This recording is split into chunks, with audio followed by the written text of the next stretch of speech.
ക്ഷേമ പെൻഷൻ 2500 ആക്കും. ഇതിനെ സംബന്ധിച്ച് എയറിൽ ഒരുപാട് കാര്യങ്ങൾ കിടപ്പുണ്ട്. മുഖ്യമന്ത്രി ശ്രീ പിണറായി വിജയനും തദ്ദേശ സ്വയംഭരണ വകുപ്പ് മന്ത്രി എം പി രാജേഷും ധനകാര്യ വകുപ്പ് മന്ത്രി കെ എൻ ബാലഗോപാലും പിന്നെ CPM-ൻ്റെ സംസ്ഥാന സെക്രട്ടറി ഗോവിന്ദൻ മാഷും കൂടി ഒന്നിച്ചിരുന്നാൽ ചിലപ്പോൾ ഈ ഒരു ചർച്ചയിലൊക്കെ ഇത് വരാൻ സാധ്യതയുണ്ടെന്നാണ് കേൾക്കുന്നത്. 1600 രൂപയാണ് ഇപ്പോൾ പെൻഷൻ കൊടുക്കുന്നത്. അത് 2000 ആക്കണം എന്നുള്ള ചർച്ച സജീവമാണ്. അത് 2000 ആയാൽ അത്ഭുതമില്ല. 400 രൂപ ക്ഷേമ പെൻഷൻ, സാമൂഹ്യക്ഷേമ പെൻഷൻ 1600 എന്നുള്ളത് 2000 ആക്കി കൊടുത്താൽ അത്ഭുതമില്ല. അത് 2000 ആകാനുള്ള സാധ്യത വളരെ വലുതാണ്.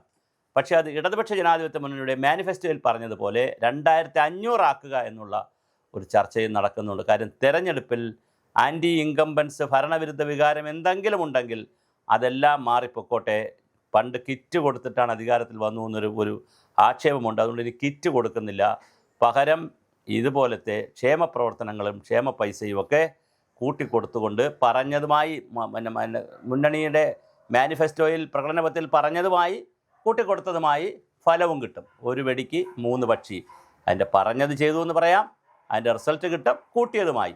അപ്പോൾ എന്തായാലും വളരെ ഗൗരവമായിട്ടാണ് ക്ഷേമ പെൻഷനുകൾ 1600-ൽ നിന്ന് 2500-ലേക്കുള്ള യാത്ര ആരംഭിച്ചിട്ടുള്ളത്. അത് 2000-ൽ വെച്ച് നിൽക്കുമോ അതോ 1800-ൽ വെച്ച് നിൽക്കുമോ, അതല്ല ഇനി 2500-ലേക്ക് പോകുമോ അതോ 2300-ലേക്ക് പോകുമോ, ഇതൊന്നും നമുക്കറിയില്ല. എന്തായാലും 2000-ൽ പിടിക്കും എന്നുള്ളൊരു വാർത്തയാണ് ഇപ്പോൾ വന്നുകൊണ്ടിരിക്കുന്നത്. ചിലപ്പോൾ അത് 2500 പിടിച്ചാലും അത്ഭുതമില്ല. സാമ്പത്തിക സ്ഥിതിയൊക്കെ കൂടെ നോക്കിക്കൊണ്ട് ചിലപ്പോൾ അത് കൊടുക്കാനോ അല്ലെങ്കിൽ പ്രഖ്യാപിക്കാനോ ഉള്ള സാധ്യത വളരെ കൂടുതലാണ്.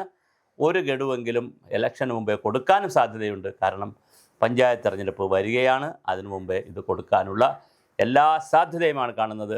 2000 ആണോ 2500 ആണോ അല്ലെങ്കിൽ അതിനിടയ്ക്കുള്ള സംഖ്യയാണോ എന്ന് മാത്രമേ നമുക്കിനി അറിയേണ്ടതുള്ളൂ. അതറിയാൻ കുറച്ച് ദിവസം കൂടി കാത്തിരിക്കുക. പാർട്ടിയും LDF-ഉം മന്ത്രിമാരുമെല്ലാം ഒന്ന് യോഗം ചേർന്നോട്ടെ.